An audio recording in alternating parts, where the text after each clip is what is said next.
Uno de los cambios más evidentes en el nuevo código estructural es el cambio en la designación de las clases de exposición. Entonces, ahora vamos a hacer un pequeño vídeo de esta temática. No es un cambio muy evidente, ya que enseguida que vemos un proyecto, una forma muy fácil de identificar si se ha adaptado o no es yendo a mirar las clases de exposición, pero en cualquier caso, personalmente creo que está mucho más detallado y mucho más claro en el código estructural de lo que estaba en la antigua instrucción EH. No hay una equivalencia exacta entre las clases de exposición que teníamos antes y las que tenemos ahora, y lo que es importante es que ahora podremos tener, en los elementos estructurales podrán tener diversas clases de exposición. ¿Vale? Por ejemplo, aquí veis un ejemplo que aparece en el código estructural. Ahora entraremos en los diferentes, en qué significa cada letra, pero al final lo que os quiero llamar la atención es que podremos tener pues, un hormigón cuya designación sea un HA35, un hormigón armado 35, consistencia blanda, tamaño máximo de árido 20, y como podéis ver aquí, que sean clases de exposición XS3, que será, ya veréis, S de Seawater, del agua de mar, en carrera de mareas, ataque químico 2, clase de exposición, ataque químico de tipo 2, y ataque de erosión mecánica del tipo 3, ¿de acuerdo? Entonces, y estos se van a sumar. Desaparece el concepto que teníamos antes separado de clase general y clase específica, ¿de acuerdo? Ahora tenemos clase de exposición y las sumaremos con un más, que podrán afectar al acero o podrán afectar al material hormigón, ¿de acuerdo? Es decir, podrán estar relacionadas con la corrosión o con daño propiamente dicho al hormigón, y sencillamente lo que vamos a hacer es ponerlas seguidas con un más, y después pues siempre iremos en la estrategia de durabilidad, iremos a los condicionantes más restrictivos de cada uno de los pasos. Estas clases de exposición las vamos a ver a continuación. Aquí tendremos una pequeña chuleta que nos irá guiando. Es importante definir mejor las clases de exposición, pues para evitar pues problemas graves que actualmente tenemos. Por ejemplo, uno de los problemas graves es que en zona portuaria no siempre se ha asignado la clase propia de salpicaduras o carrera de mareas, como veremos un poquito más adelante. Vamos a empezar por el principio. Están definidas en el título 2, en el artículo 27.1, ¿de acuerdo? Las clases de exposición de los elementos de hormigón. También salen en el anejo 19, ¿de acuerdo? El título 2 sería el primero de los volúmenes del código estructural, para entendernos, y aquí sale mucho más definido que en el anejo 19. Entonces es importante ir a mirarlo este artículo y no al anejo 19, porque además en este artículo tenemos muchos comentarios de la Comisión Permanente del Hormigón que hacen más fácil la elección de la clase de exposición. Entonces, la clase siempre todos se designan con una X, de Exposure Class, y bueno, por internet vi esta chuleta y no sé si es verdad que este es el origen, pero creo que es útil para recordarlo, o a mí me sirve. En primer lugar, la clase X0 sería la de no risk, de que no tenemos riesgo de ataque por corrosión, ¿de acuerdo? Por ejemplo, para hormigones en masa, pues los hormigones en masa serían del tipo X0, o para hormigón con armaduras en ambiente muy seco, ¿de acuerdo? Y nos especifica que es interiores de edificios con humedad muy baja, humedad relativa menor del 45%. Bueno, este vídeo está grabado en Mallorca, en cualquier edificio mínimamente cerrado y poco ventilado, incluso ventilado, va a estar con una humedad relativa mayor que el 45% fácilmente, con lo cual no podríamos utilizar la clase X0. Y para hormigón en masa de edificios. Y luego tenemos la corrosión inducida por carbonatación, que sería XC. La C viene de carbonatación, ¿de acuerdo? Pues XC 1, 2, 3 y 4. Cuanto más alta sea la numeración que acompaña, es que el ataque puede ser más severo, ¿de acuerdo? El ambiente es más agresivo. Bueno, el XT1 sería seco o permanentemente húmedo, y sería elementos de hormigón armado pretensado dentro de recintos cerrados, tales como edificios, con humedad de aire baja, humedad relativa menor del 65%. Probablemente haya muchas zonas que un edificio en el interior pueda estar en humedades relativas menor del 65%. El ambiente XT2, o la clase de exposición, perdón, XT2, sería la descripción del entorno húmedo, raramente seco. Esto es típico para estructuras, elementos permanentemente en contacto con el agua o enterradas en suelos no agresivos. Para cimentaciones vamos a hacer XT2, o en contacto con el agua, no agua de mar, evidentemente, ni agua con otros cloruros, sería XT2. XT3 sería humedad moderada. Elementos de hormigón armado dentro de recintos cerrados, tales como edificios, con humedad media o alta, humedad relativa mayor que el 65%. O también para elementos exterior protegidos de la lluvia. ¿De acuerdo? Esto sería el XT3. Para un interior de un edificio, por ejemplo aquí, en Mallorca, o en Islas Baleares en general, pues yo creo que habría que especificarlo siempre como XT3, ya que es muy probable que la humedad relativa en el interior sea mayor al 65%. Luego veremos más ejemplos, y veremos los ejemplos que da la Comisión Permanente del Hormigón, y por ejemplo, para sótanos no ventilados, pues nos va a decir que cojamos XT3, o para elementos de hormigón forjados en cocinas o baños, también XT3. Si en cocinas y baños tiene que ser XT3, yo recomendaría que todos los forjados de edificación fuéramos a XT3, porque además en la estrategia de durabilidad tendrá un impacto importante, que ahora mismo os explicaré. Seguimos, pero tendremos luego el XT4, que sería para sequedad y humedad cíclica. Este es importante porque es para elementos de hormigón armado pretensado en el exterior, expuestos al contacto con el agua, de forma no permanente. Por ejemplo, contacto con agua de lluvia. El hormigón exterior que pueda estar en contacto con agua de lluvia será XT4, siempre y cuando esté alejado del mar, porque si no, también tendremos la corrosión inducida por los cloruros de agua de mar. ¿De acuerdo? No hay una equivalencia exacta con la instrucción H, no existe. Pero se puede más o menos aproximar, sobre todo ahora que hay que ir adaptando a algunos proyectos. Por ejemplo, la X0, el H sería la tipo 1, la XT1, pues depende, podría ser 1 o 2A, igual que la XT2, que la XT2 sería 2A para cimentaciones, y la XT3 y la XT4, bueno, la XT3 estaría entre 2A o 2B, y la XT4 sí que sería del tipo 2B, ¿de acuerdo? Entonces aquí existe una traducción, pero que veis que no es directa y hay que pensar elemento a elemento.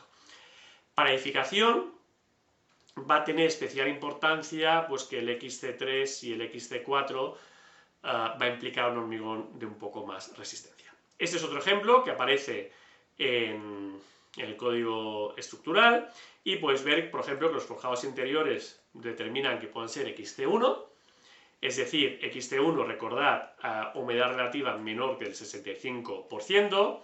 Si tenemos estructura de hormigón en la fachada, o estos voladizos, que puede estar en contacto con el agua de lluvia, pues será XT4, porque tendríamos sequedad y humedad cíclica. Y, pues, si esto es un sótano no ventilado, pues podría ser XT3, ¿de acuerdo? Este forjado en contacto con, o esta losa, el forjado no ventilado, y la cimentación podría ser XT2, ¿de acuerdo? Podemos sumar diferentes, y si el suelo fuera agresivo, pues ya veremos que tendremos también el ataque químico, el XA, en función de la agresividad que tenga el suelo. Para clases de exposición XT3 y XT4, la estrategia de durabilidad, que no es el contenido de este vídeo, en este vídeo solo voy a hablar de clases de exposición, pero esto es importante. Para estos ambientes XT3 y XT4, la resistencia mínima obligatoria a especificar, la mínima, es de 30 newtons milímetro cuadrado. XT3, como os he comentado, era para humedades relativas mayores del, fijaros aquí, 65%. Eso hace que yo creo que un edificio en una zona que sea fácil llegar a humedades relativas del 65%, como es el caso de Mallorca, o ambiente o hormigón en contacto con el agua de lluvia, mínimo deberíamos ir a una resistencia de 30 newtons milímetro cuadrado. Entonces, elementos que con la instrucción HE se hacían con hormigones 25, creo que es el momento de pasar los hormigones de HA30. Además, aparte de los ejemplos que pone el articulado general y que puedes encontrar en el BOE, vienen ejemplos en la tabla 27.1d de este mismo artículo, dados como comentarios de la Comisión Permanente del Hormigón. Y nos dan diferentes ejemplos, por ejemplo, el XT1, que sería, os hemos comentado antes, pues seco, permanentemente húmedo, y hemos dicho humedades, edificios con humedades de menos del 65%, también nos dan el ejemplo, la Comisión Permanente del Hormigón, de elementos de hormigón ubicados permanentemente en un cauce de agua. Para el XT2 serían, hemos comentado, permanentemente húmedo, o estructuras enterradas, pues nos dicen que zapatas, encepados y pilotes serían XT2. XT3, elementos estructurales en sótanos no ventilados o forjados en cámara sanitaria o en interiores de cocinas y baños. Por tanto, cocinas y baños, XT3, que nos obliga ya a un hormigón HA30. Esto es importante. O el XT4, elementos de hormigón en cubiertas de edificios directamente expuestas a la lluvia. ¿De acuerdo? Tableros de puentes no impermeabilizados. Si impermeabilizamos, evidentemente deja de estar expuesto al agua de lluvia. O estribos y pilas de puentes expuestos normalmente a la lluvia. Por ejemplo, estribos, pues sería un XT4, por tanto, directamente pasaríamos a un hormigón HA30. ¿De acuerdo? Esto es importante, este cambio.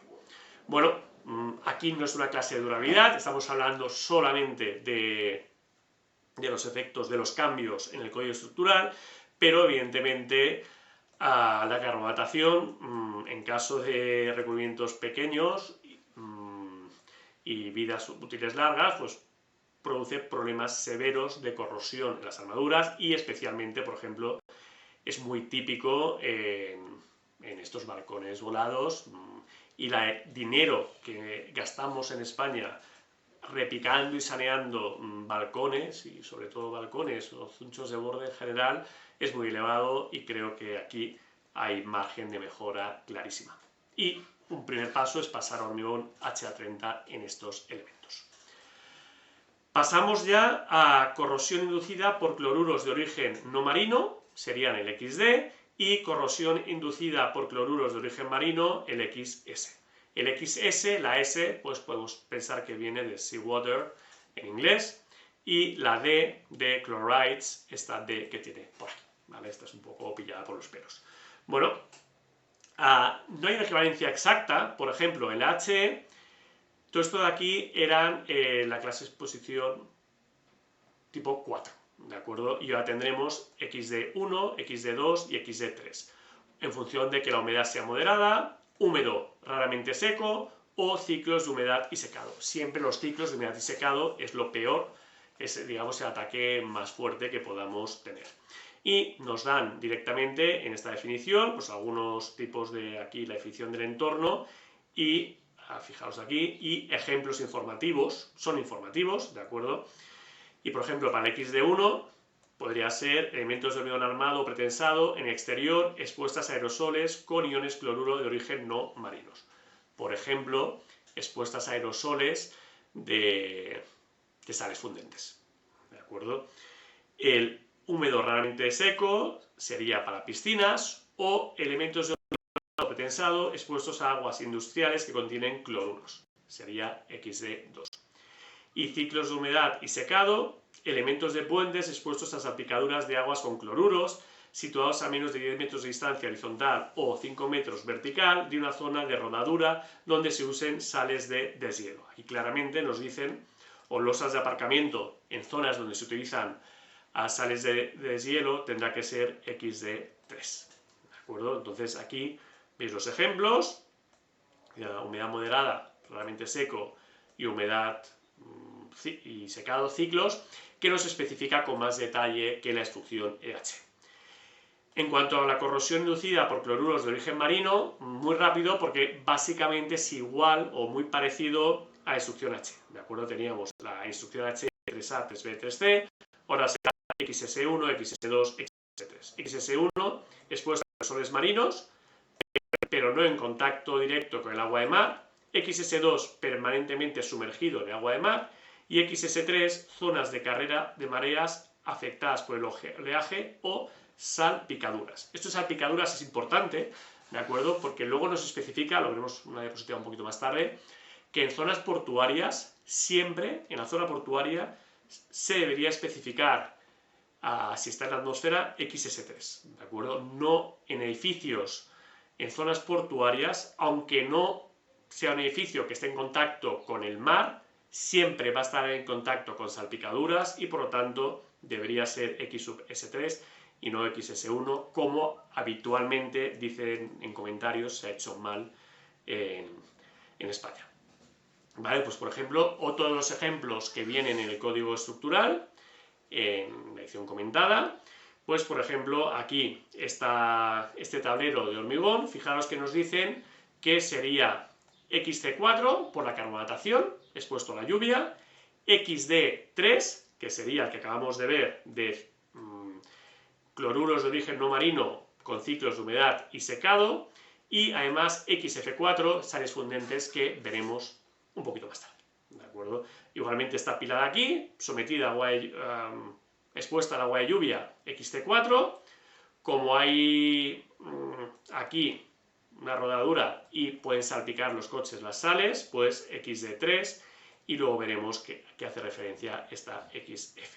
Y elemento de cimentación totalmente enterrado, pues XC2, carbonatación para elementos enterrados, con humedad constante, normalmente húmedos, y si el terreno fuera agresivo, un XA que veremos un poquito más adelante. Voy alternando los ejemplos para hacer un poquito más entretenido con lo que dice la instrucción. Y también en el título 2 pues nos vienen un poquito más detalles de estas clases de exposición. Como todos sabemos leer, os recomiendo que miréis con detalle estos ejemplos, porque están escritos, ¿de acuerdo? Por ejemplo, como os comentaba antes, para XS3, instalaciones portuarias en general, ¿de acuerdo? Esto es importante.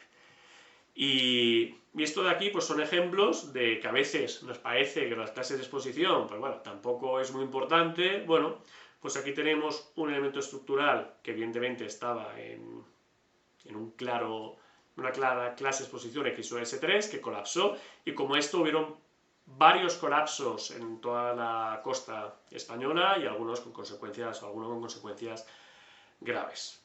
O, por ejemplo, un edificio que estuvo cerrado durante 20-25 años y colapsó, ¿de acuerdo? Por una humedad muy alta y, en este caso, corrosión de un elemento pretensado, ¿de acuerdo? Seguimos ahora con ataque de hielo-deshielo y tendremos hielo-deshielo se especifica con una F de freeze en inglés, ¿de acuerdo? XF1, XF2, XF3 y XF4. Ataque químico, XA1, XA2, XA3. Aquí no voy a entrar más porque es igual que la instrucción HE, la designación de QA, QB y QC que teníamos. Y erosión, que la instrucción HE solo era una E, ahora tendremos la Mechanical Attack, entonces ataque mecánico, está M, XM1, XM2, XM3. Aparece mucho más desglosado.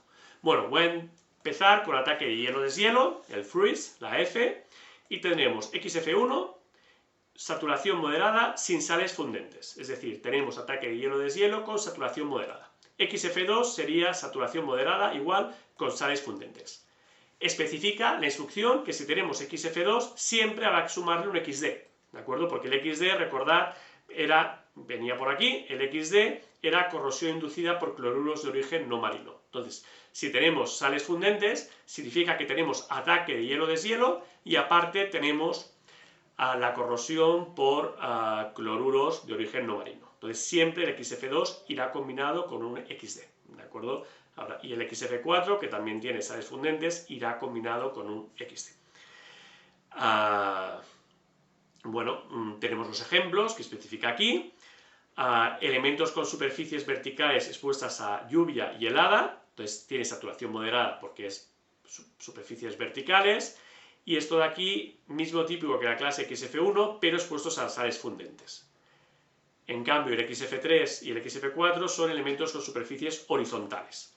Entonces, fijaros, por ejemplo, en el ejemplo del puente, aquí teníamos un XF4, como tiene sales fundentes es una superficie horizontal, y como tiene sales fundentes será XD3, y aquí es un elemento vertical, pues va a ser XF2, porque no va a estar saturado de agua al ser un elemento vertical, pero también tenemos que ponerle, será un XF2, y también hay que ponerle el XD3, ¿de acuerdo? Iremos sumando las diferentes clases de exposición con un más. De erosión os hablaré un poquito más adelante. Aquí hay otro ejemplo de los que vienen en el código estructural. En este caso podéis ver que es un parking bajo nivel freático y en una zona en que puede haber ciclos de hielo y deshielo, temperaturas bajas, y se puede utilizar sales fundentes, y eso es un aparcamiento. Con lo cual tendremos, pues estas losas, puede entrar agua, por lo tanto XT4, carbonatación del tipo 4, que significa ciclos de humedad y sequedad, porque está expuesto al agua de lluvia. Después, XD3 y XF3. ¿Por qué XF3? Bueno, es una superficie horizontal, puede tener ataque, en este caso, de hielo-deshielo, porque aquí va a bailar, y además ataque por las sales fundentes, van a producir un ataque de cloruros de origen no marino, XD3. Este hormigón de aquí sería un HA, 30 probablemente, en que la clase de exposición sería XT4 más XD3 más XUPF3. La cimentación, aquí por ejemplo, pues aquí no será XT4, será XT3, porque podría estar mal ventilado, ¿de acuerdo? Y si el terreno puede ser susceptible a algún tipo de ataque químico, pues un XA, 1, 2 o 3 en función del ataque químico que padezcamos. También aparecen más ejemplos con más detalle, por ejemplo, en ataque químico. XA1, elementos en contacto con terrenos agrícolas de pH ligeramente ácido. XA2, cimentaciones en terrenos yesíferos. XA3, elementos estructurales de digestores biológicos. Bueno, estos son algunos ejemplos que nos dan. También nos daban aquí más ejemplos, ¿de acuerdo? Entonces tendremos que seguirlo. Y ataque hielo-deshielo, pues también lo leemos con un poco de calma. Los parámetros para clasificación de agresividad química, por lo que he estado mirando, son exactamente iguales a los que incluía la instrucción H. Entonces hay que ir con cuidado porque si tenemos agua de mar, pues vamos a tener sulfatos y magnesio. Entonces las estructuras expuestas a agua de mar, por ejemplo, voy al primer ejemplo que hemos visto cuando he empezado a hablar, fijaos que va a tener clase de exposición, por ejemplo, XS3 por la corrosión de la armadura debida a los cloruros que vienen por el agua de mar, y aquí XS2 porque esto sería zona de mareas, y aquí por debajo del nivel de baja mar sería permanentemente sumergidos, pero también XA2, ataque químico 2, por la presencia, en este caso, de agua de mar, de iones magnesio y sulfatos, ¿de acuerdo? Entonces estábamos en esta diapositiva, tendremos magnesio, tendremos sulfato, y en el caso del agua de mar, las concentraciones dan de este entorno de aquí de ataque medio, ¿de acuerdo? Bueno, normalmente, en el caso de terrenos, pues el informe geotécnico pues nos dirá qué clase de exposición hay que utilizar para la cimentación. Y, por último, la erosión, ¿de acuerdo? El ataque mecánico podrá ser de tipo XM1, XM2 y XM3. XM1, pues losas de aparcamiento sometidas a tráfico de vehículos. Ese es importante, ¿de acuerdo? Porque, bueno, XM2, tableros de puentes sin capa de pavimentos, por ejemplo, o pilas de puentes en cauces, y XM3, recordad, siempre más agresivo hacia abajo, pues losas de naves industriales sometidas al tráfico de carretillas de orugas, o elementos de diques, de abrigo, pantalanes y obras de defensa litoral sometidas a fuertes oleajes. Eso es importante porque ¿qué va a hacer, por ejemplo, en un aparcamiento? Pues la rodera va a hacer que poco a poco nos comamos el recubrimiento, ¿de acuerdo? Y, por ejemplo, en aparcamientos, en zonas donde los vehículos giran, que evidentemente donde están sometidas a una aceleración, al estar girando, o zonas que siempre frenan, el desgaste de la losa de hormigón puede ser importante, y al definir esta clase de exposición nos va a obligar la normativa, ya en la estrategia de durabilidad, a dar un incremento de recubrimiento para poder sobrevivir por los 50 años la vida útil de la estructura gracias a este margen de recubrimiento que vamos a añadir, y entonces tendremos en cuenta lo que nos vamos a ir comiendo. Hay más ejemplos en el código estructural, por ejemplo aquí, esta fábrica, salen comentados en detalle, y aquí pues nos va especificando, por ejemplo, pues si es un almacenamiento químico, pues podrá haber pues un ataque quizá en función de los productos que haya, pues 1, 2 o 3, y si vamos y si tiene ataque de hielo, pues XF3, por ejemplo, en caso de utilizar sales fundentes, porque aquí se considera que no se va a utilizar. El hormigón interior, pues aquí por ejemplo un XT1, porque no está expuesto a agua de ambiente seco, ¿vale? Los elementos de cimentación, pues XT2. Y si el terreno fuera agresivo, pues un ataque químico. Más ejemplos en los comentarios del código estructural, que os recomiendo leer. Y, por último, decir que la determinación detallada de las clases de exposición es fundamental para cumplir después con la estrategia de durabilidad. Acabamos aquí el vídeo, que ya ha salido demasiado largo. Es algo muy claro, mucho más detallado que instrucción HE, y nos vemos en el siguiente vídeo.